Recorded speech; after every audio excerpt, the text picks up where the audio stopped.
जब से बेटी ने कमाना शुरू किया है, आप बर्बादी के रास्ते पर चलने लग गए।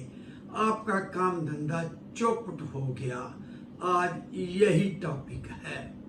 मैं जगमोहन महाजन अपने YouTube चैनल पर आप सबका स्वागत करता हूं, अभिनंदन करता हूं और आप सबको वेलकम कहता हूं। बहुत बड़ी मिल का मालिक है, पैसे की कमी नहीं है, ठाठ बाट चल रहे हैं। 3 बेटियां हैं, बेटा नहीं है। काम धंधा अचानक से कम होना शुरू हो गया। वजह कोई नहीं जानता। जो व्यक्ति उनसे माल लेता था, पता ही नहीं चला कि क्यों उसने माल लेना बंद कर दिया। जो कारीगर, जो मिस्त्री लोग, फोरमैन लोग, वर्कर लोग 10-15 साल पुराने थे, वो भी कुछ गड़बड़ करने लग गए। स्टाफ गड़बड़ करने लग गया। अच्छा भला चलता हुआ काम, ये बात किसी दूसरे की कर रहा हूं, अच्छा भला चलता हुआ काम एकदम से ठप हो गया। स्ट्राइक कर दी वर्करों ने।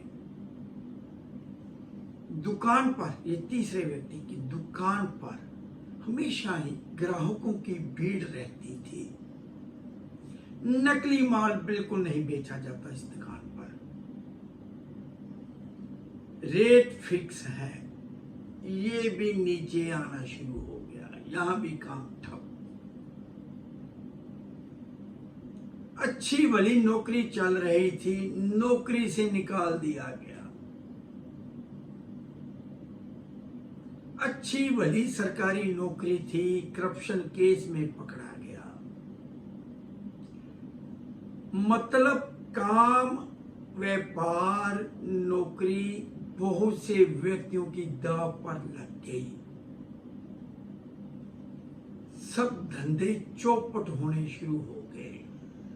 समझ नहीं आ रहा कि ये क्यों हो रहा है, कैसे हो गया। किसी के साथ कुछ भी गड़बड़ झाला नहीं किया इन लोगों ने, लेकिन काम ठप। मैं बताता हूं कि काम कब और कैसे ठप होना शुरू हुआ। जिस दिन से इन सब की जो बेटी थी, बेटियां थी, नौकरी करने लग गई, कमाई शुरू हो गई, उस दिन से बाप का काम धंधा खत्म। बेटी का नौकरी करना कोई गुनाह नहीं है। आज के जमाने में कोई गुनाह नहीं है। बेटियां नौकरी करती, सब भी करती हैं। बड़े बड़े रईस लोग जो है ना, उन्होंने भी अपनी बेटियों को अपने काम में एंटर करवा दिया है। इंडिपेंडेंट काम कर रही हैं लड़कियां, अच्छी बात है। लेकिन कुछ लोगों के लिए लड़कियों की कमाई घर में लगाना बिल्कुल सूटेबल नहीं है।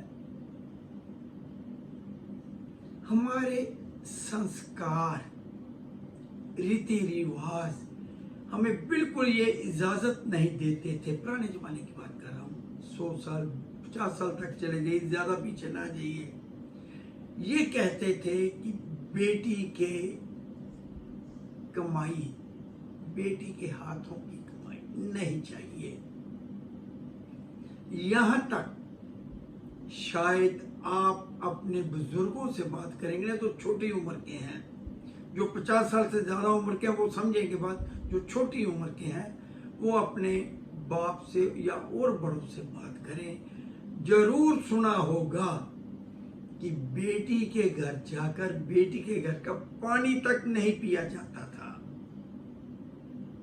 और जिनकी मैंने बात की है ना कि काम धंधा चौपट, सबके सब अच्छी पोस्ट पर, अच्छी नौकरी पर, अच्छे व्यापार पर थे। लेकिन बेटियां ये चाहती कि घर पे ठीक क्या करेंगे, हम पढ़ लिख गई हैं तो काम करना है। वैदिक ज्योतिष वाले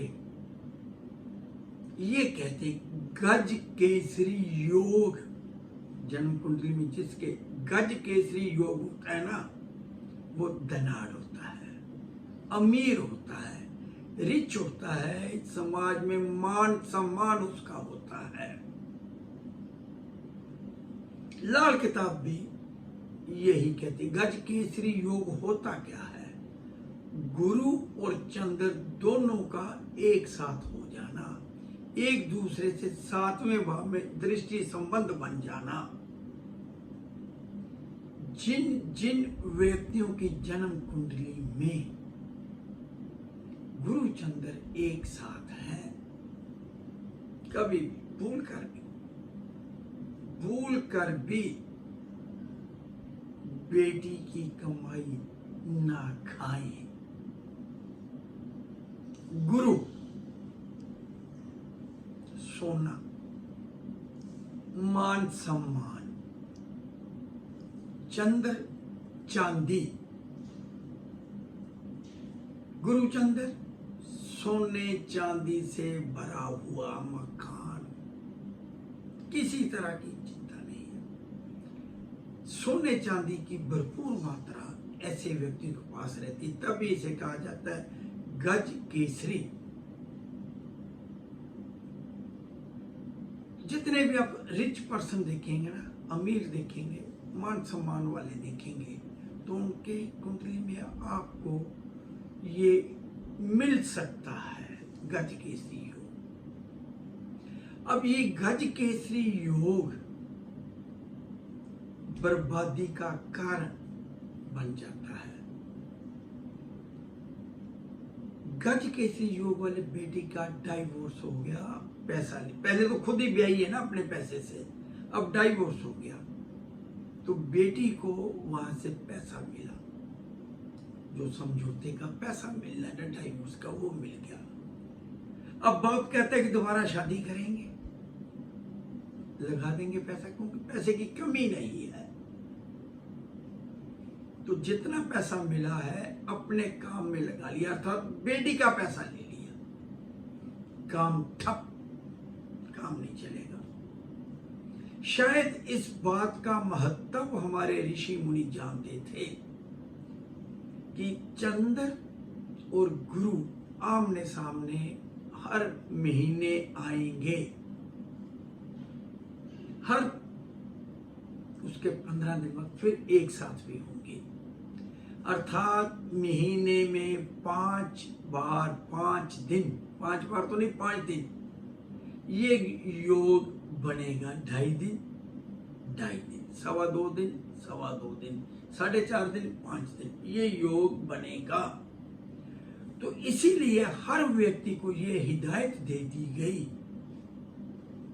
कि बेटी के घर का मत खाइए। अब बात है गुरु ग्रह की, जो ज्योतिष जानते हैं ना, तो ग्रह भी आपस में दोस्ताना और दुश्मनाना व्यवहार करते हैं। दोस्त दुश्मन हैं ग्रह। जैसे हर व्यक्ति जानता है सूर्य और शनि, सूर्य दिन है, शनि रात है, और बाप बेटा भी है, लेकिन दोनों दुश्मन हैं। ऐसे ही गुरु और चंद्र का दोनों का दुश्मन बुध। बुध क्या है? व्यापार है। बुध क्या है? बेटी है। तो गुरु और चंद्र जिस कुंडली में एक साथ हैं, अगर वो बेटी बुध का पैसा घर में आएगा तो सोना चांदी बर्बाद हो जाएगा, खत्म हो जाएगा घर का।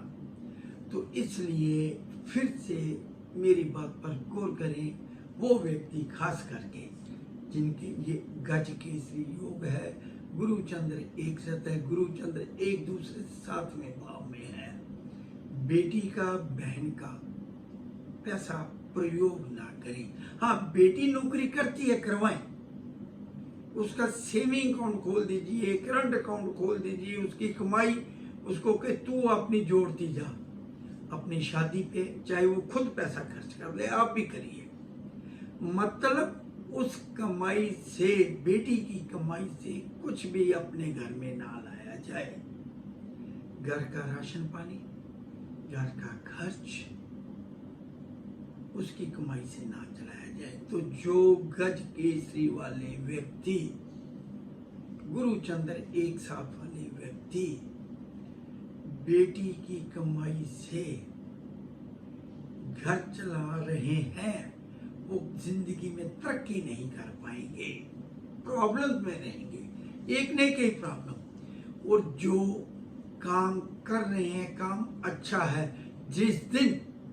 जिस दिन से बेटी का पैसा काम में, घर में लगा लेंगे, जब उनकी बेटी नौकरी करेगी, उस दिन से बर्बादी का रास्ता शुरू हो जाएगा।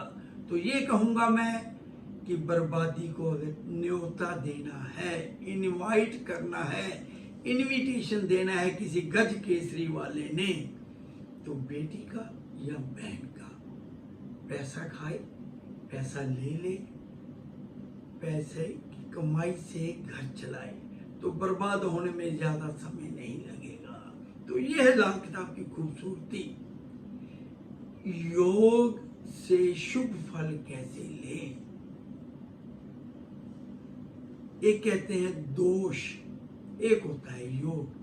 योग को दोष बना लीजिए, योग को योग रहने दीजिए। योग अच्छे के लिए, दोष अशुभ के लिए। इसीलिए काल सर्प योग नहीं कहा जाता, काल सर्प दोष कहा जाता है। इसीलिए गज केसरी योग कहा जाता है, दोष नहीं कहा जाता। तो गज केसरी का योग दोष में हम खुद निर्माण कर लेते हैं। तो जो मैंने कहा है उस पर कभी बैठकर गौर करिएगा। जिनकी कुंडली में गज केसरी योग है, वो दिन दोगुनी रात चौगुनी उन्नति करेंगे। अगर मेरे द्वारा कही गई बात पर गौर करेंगे, उसे मानेंगे, उसे अपनाएंगे। अगर अब तक आप कुछ ले चुके हैं, कुछ खा चुके हैं, कुछ कर चुके हैं, वापस दे दीजिए, बेटी के अकाउंट में जमा करवा दीजिए। पुराने जमाने में जब बेटी के घर जाया जाता था, पानी पीते थे तो 5 पैसे, 10 पैसे, 1 रुपया, 2 रुपया अलग से देते थे। ये तेरे खाने के पैसे, ये तेरे खाने के पैसे। नहीं खाते थे बेटी के घर से। तो अब पूरी की पूरी कमाई खा रहे हैं, पूरा का पूरा घर चला रहे हैं, तो हमारा भला कैसे होगा? तो कल कोई और विषय, कोई और टॉपिक, इसी तरह का इंटरेस्टिंग टॉपिक आपके साथ साझा करूंगा, लेकिन लाल किताब से। तो जिन लोगों ने अभी तक मेरे इस चैनल को सब्सक्राइब नहीं किया, सब्सक्राइब कर लें। तो इसके साथ साथ मेरे साथ बने रहने के लिए मैं आप सबका धन्यवाद